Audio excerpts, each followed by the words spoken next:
What? Why y'all this cool? Just dash rap مستر سكيري صالح محمد.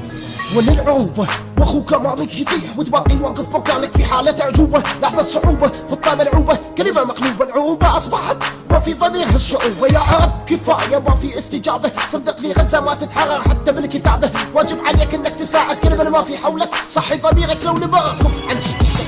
سوريا تقتل في كل لحظة ونسائنا بتغتصب. وفي طريقي بشار أصبح فخ والنصب. أصبح فخ لكل امرأة وكل طفل ورجل. وما في ثائر تصورته ثائر لمن قتل. الله أكبر. وين الضمير العربي وين؟ صفة نبينا لقى كل مسلم يسري بيه. صفات انعدمت وابتسمت بالماضي انحسبت. وسوريا سائبت بالانتظار. ما في منادي وكافي جروح وطلعات الروح. ملينا كل يوم وحروب يشيجي يا واكل وقت جروح. والعرب كلهم تفرقا. بشر يبتسم والطفل السوري يقتلهم مبتسم. عروبة بس بالاسم قالوا منقسم قالوا منهزم. والغضب داخل قلبي اوشك ينفجر على كل من اغتصب نساء اطفال شيوخ. الله اكبر. متى نهب متى نكون متى نتوحد نكون ايد وحدة عربية والضد يصبح منهزم. اسمع صراخ نداء نساء داخل سجون. والكل يتوعد راح نقتل كل مغتصب من عسكر ذاك الملعون. ما في نخوة عربية تصد والكل مكتفي بالسكوت. أصبح ضمير المسلم في جمود. متى نعود متى ونحرر سوريا الأبية. سوريا الأبية سوريا الأبية.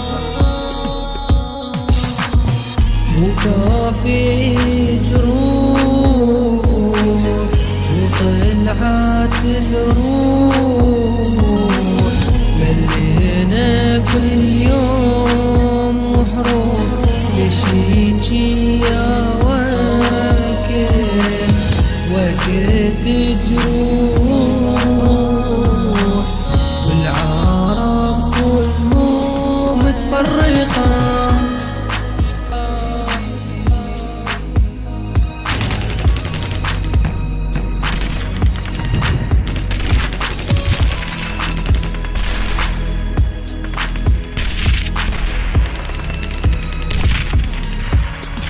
هذا وقد قال المرصد السوري لحقوق الإنسان إن اشتباكات عنيفة جرت اليوم بين جنود سوريين وعناصر مسلحة يعتقد أنهم جنود منشقون، وذلك في قرية البرهانية المجاورة لمدينة تابعة لريف حمص، مما أدى إلى مقتل وجرح الكثير من الجنود بالإضافة لتدمير آليتين عسكريتين تابعتين للجيش. من ناحية أخرى أصدر الجيش السوري الحر بيانا أكد فيه سقوط نحو 40 قتيلا من قوات الأسد في معارك على الحدود السورية اللبنانية. وبينما تتواصل المظاهرات المناهضة للنظام في حمص، تجمع آلاف المؤيدين للأسد في مدينة حلب.